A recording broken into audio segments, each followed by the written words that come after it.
The reading comes from Matthew 22, starting at the first verse. Jesus also told them other parables.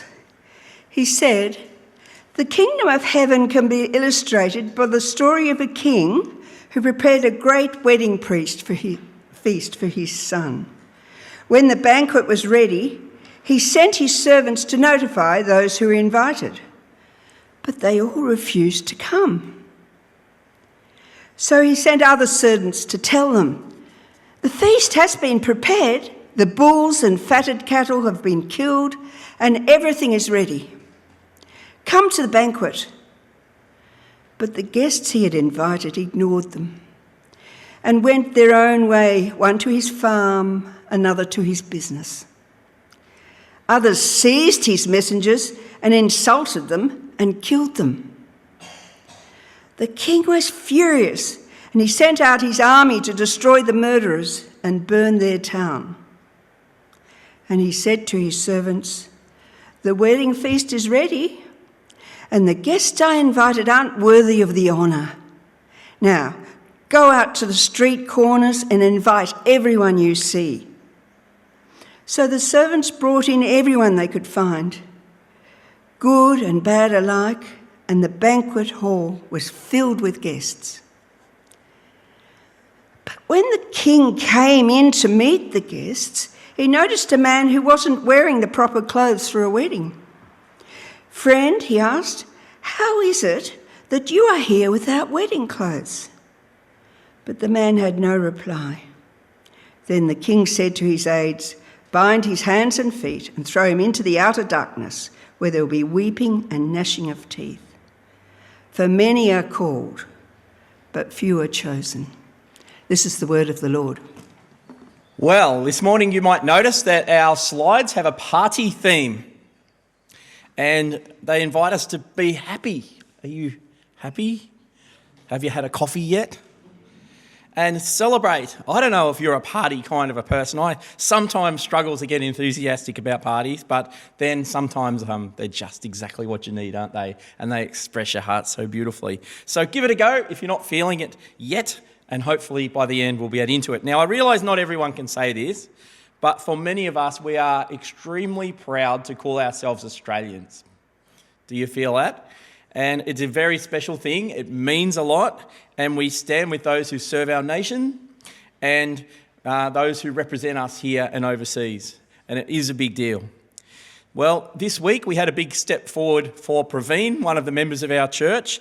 Praveen got his permanent residency, and that's a huge step. Congratulations to Praveen. And in 3 years, he'll be eligible, or at least in line, for citizenship. And so what an amazing development in his life, and something that I was just born into. He's had to wrestle and work, but what a lovely thing to celebrate for Praveen. Well, welcome to our new sermon series, and it is on Jesus and culture.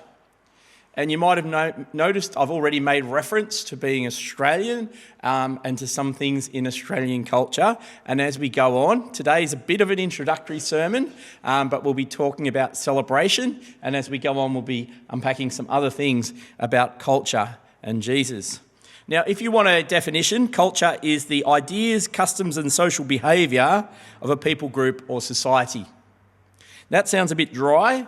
And I've tried to go beyond just those superficial ideas to the matters of the heart, because culture goes deep and it forms us even when we're not aware of it, because actually we are shaped by it from the moment we are born and by our families.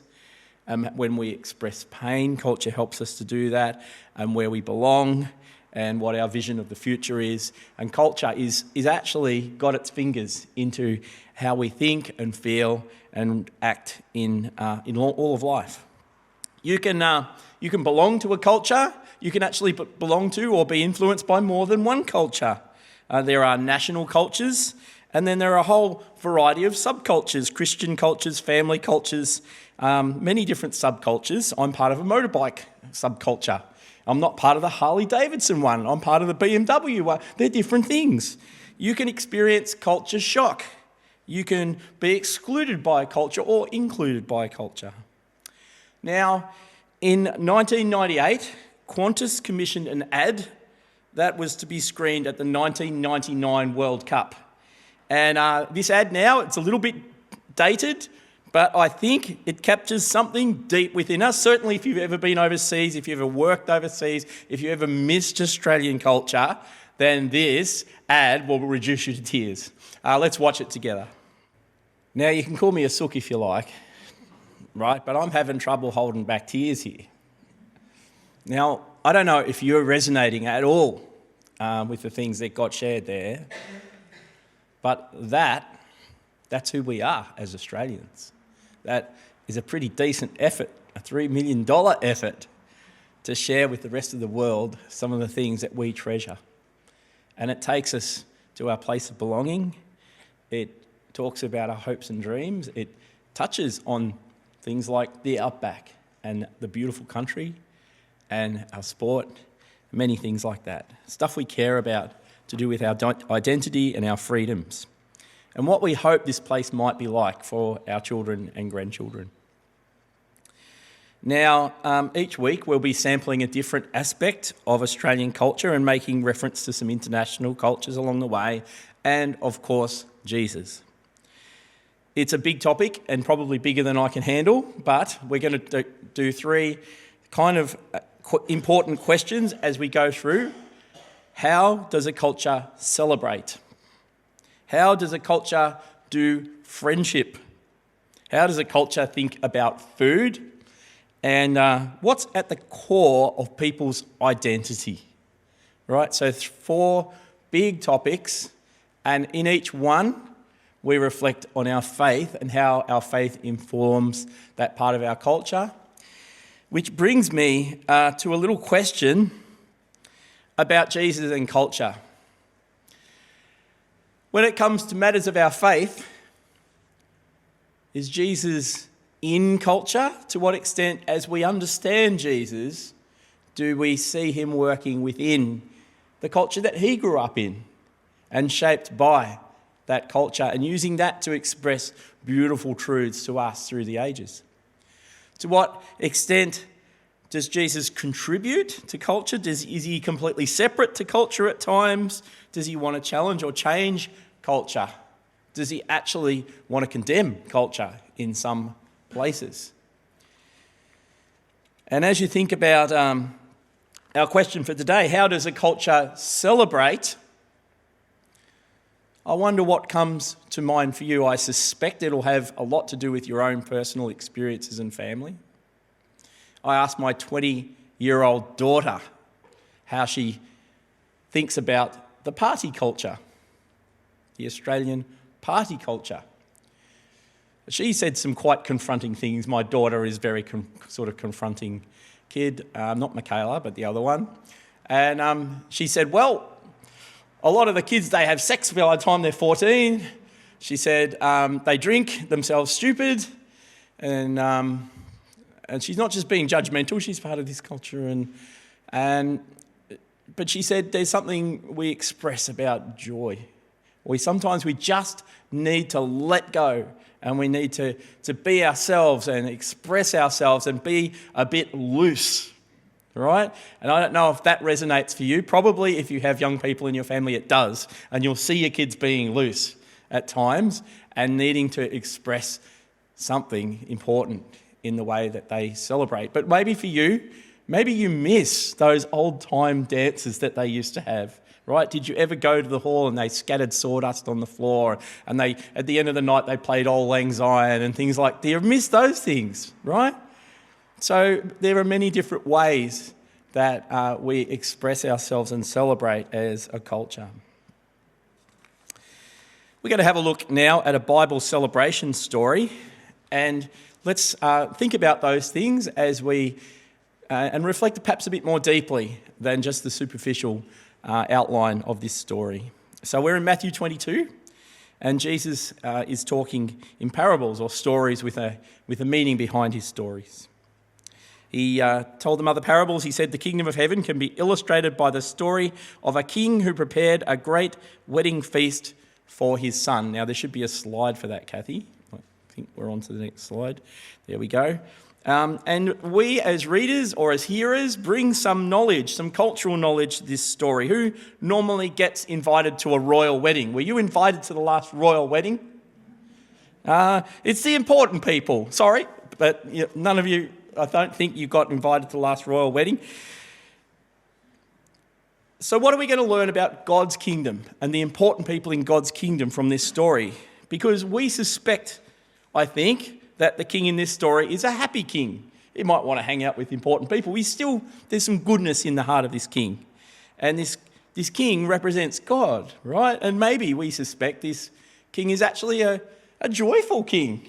Maybe there's place in God's character for celebration and kindness. But of course, there's a twist to the plot rather early. When the banquet was ready, he sent his servants to notify those who were invited, but they all refused to come. So he sends other servants to tell them the feast has been prepared, the bulls and fatted calf have been killed, and everything is ready. Come to the banquet. So again, as we read a little bit deeper and think about what we expect to happen and what we don't expect to happen in this story, first of all, it's expected important people hang out with important people. And so the king invites all of these folk. And in this honour, shame culture, important people do not invite unimportant folk. But then the unexpected happens and the king is rejected. He's rejected. And they refuse to attend, and there's shame in an honour, shame culture. There's shame on the king and his family. And the king has now actually sent out not just the invitation, but also the reminder, the follow-up email, right? The servants have gone out twice. So he sends out these other servants to tell them the feast is prepared, the bulls and fattened calves have been killed, everything's ready, come to the banquet. But the guests he had invited ignored them and went their own way, one to his farm, another to his business. So that's the passive rejection of God. And then others seized his messengers, and insulted them and even killed them. The active rejection of God as our king. Now, in this story, there is a bit of a reference to stuff that's happening in the Old Testament under God's Old Testament people. But as we hear this story, we're like, some of this stuff, okay, the passive rejection of declining an invitation you sort of expect, but the violence comes as a surprise, doesn't it? Why would people be violently opposed to God? Why would they not want to celebrate and be part of God's good work on the earth? What would a good king do in this situation? Well, of course, you know how it goes. The king is rightfully angry. He must act. The murderers are brought to justice. Their houses are burnt down. But then the king does something that is not normal for this culture. Something completely, ridiculously out of step with his culture. He says to his servants, the wedding feast is ready and the guests I invited aren't worthy of the honour. Now go to the street corners and invite everyone you see. Now, that's where you and I come into the picture. The unimportant people, the people who aren't historically part of the people of God, the Jewish folk. We get to come in on this ridiculously generous invitation from the king. Jesus is using culture to teach us about his kingdom, and it helps us to understand, and these unexpected moments show where Jesus is demonstrating a difference between how human being and normal culture do things and what is quite distinct and remarkable about the kingdom of heaven culture. If you like, the main culture to which Christians belong. And here we find a level of inclusion that is mind-blowing. Even in Australia, you wouldn't invite bad people to your kids' parties, would you? Right? Not intentionally anyway. Anyway, it happens. The servants go off and they find courtyards and marketplaces around the town and cities. And they invite everyone. They invite the bad people along with the good one. Everyone gets invited. And of course, what Jesus is trying to say has two audiences. There are the people who first rejected him, and there are the people who are receiving this new invitation. For those who first rejected him, which is essentially the Jewish people as we know them today, they are the important people. They received the first invitation. And for many of them, it was refused. It brought shame. They mistreated and even killed his servants, the prophets. And the first half of the Bible documents this sad history of a kind and generous God and of a shameful people. It's a sad story, and yet, in its own way, a beautiful story about God. Jesus wants his people, the Jewish people, to see this and to reflect on it and to feel the pain of it, and even now to respond to his invitation. But he also wants to shock us all. He wants us to be amazed about inviting everyone, not just the important people. You can be from any culture on earth. You can be good or bad or somewhere in between, which is probably both good and bad. And you can belong in his kingdom. This is the main point that Jesus wants us to wrap our heads and hearts around. And this goes against mainline culture. The gospel is astounding. Like, we've probably lost the sense of amazing grace. His grace is incredible, isn't it? It should light us up. We should look at a person in our life that we think that person has a hard heart. They would never come to God, and think anything is possible with this incredibly inclusive, wonderful Saviour.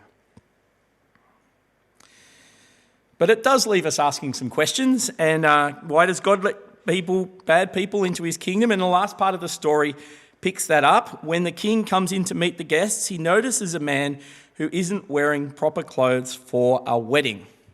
Now imagine a gatecrasher, right? Imagine someone who turns up to a wedding or a funeral and they're not there for the right reasons, right? They're wearing boardies, a singlet, thongs, and they're just rocking in and they're grabbing the food and they're having a good old time. And the king is actually polite enough to give him a reason, to give him an opportunity to explain himself, right? What's going on here? And so if there was a legitimate reason this person couldn't be dressed properly, there would have been an opportunity to say that. But the person is silent. They have no defence for their behaviour. And there is an underlying meaning here about how we're clothed, right? It's not just saying, folks, dust off those suits, straighten your tie up, polish your boots. There's some clothing that we must pay attention to that actually matters in this culture of the kingdom of God. And it's beautifully expressed in Colossians 3. Since God chose you to be the holy people he loves, you must clothe yourselves with tender-hearted mercy, kindness, humility, gentleness, and patience. Does that resonate? Have you been transformed by these qualities as a member, as a citizen of the kingdom of God? So it's true that good and bad are all invited, but God expects change. He does transform us, and it's a disrespect not to change. The king says to his aides, bind his hands and feet, throw him out into the darkness where there is weeping and gnashing of teeth. In other words, deep regret. Deep regret. After all of God's unexpected kindness, we are meant to be shocked by this. It is completely fair, but it is a truth bomb. The party crashers are excluded. It is a sad state of affairs. Now, I would love to have a discussion, and I think the best parts of this conversation are probably going to happen over morning tea and during the week and in small groups as we chat and reflect. There's so much to say about Jesus and Australian culture, Jesus and celebration. As we express our joy, as we mark those important moments in life's journey, how does Jesus change us? How do we reflect the grace and the love of Jesus? How do we act in these ways with gentleness and humility? There's so much to draw in. But what I want to do is I want to leave you with 3 fairly broad but fantastic applications, or in a way, insights into celebration and Jesus. And then I'll stop and we'll continue with our service. So if we can have the first of those, Catherine. Jesus is so good. Jesus is gooder than we deserve, is he not? He is incredibly good. He brings us into his kingdom. We get to be citizens. We get to actually be important people for eternity and sit at the table of the King. That is such good news, is it not? Next.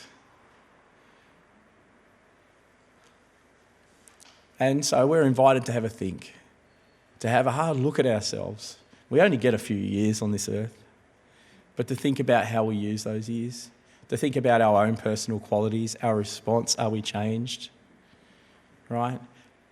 Maybe as we interact with a family situation, with expectations that people put on, with a subculture of how our little gang do things, maybe we need to decide to emulate Jesus' culture rather than inherited culture, family culture, national culture. Next. Welcome to the best party of your life, folks. Put your party hats on and blow those little whistles, because this is the start of an incredible eternity with the King.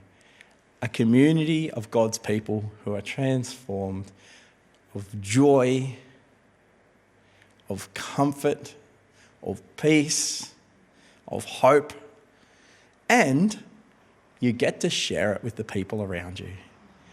But are you excited? Can we please, stamp your feet, stand to your feet, or at least go out quietly like good Anglicans and share the gospel with the people around you and your families, your neighbours and your friends.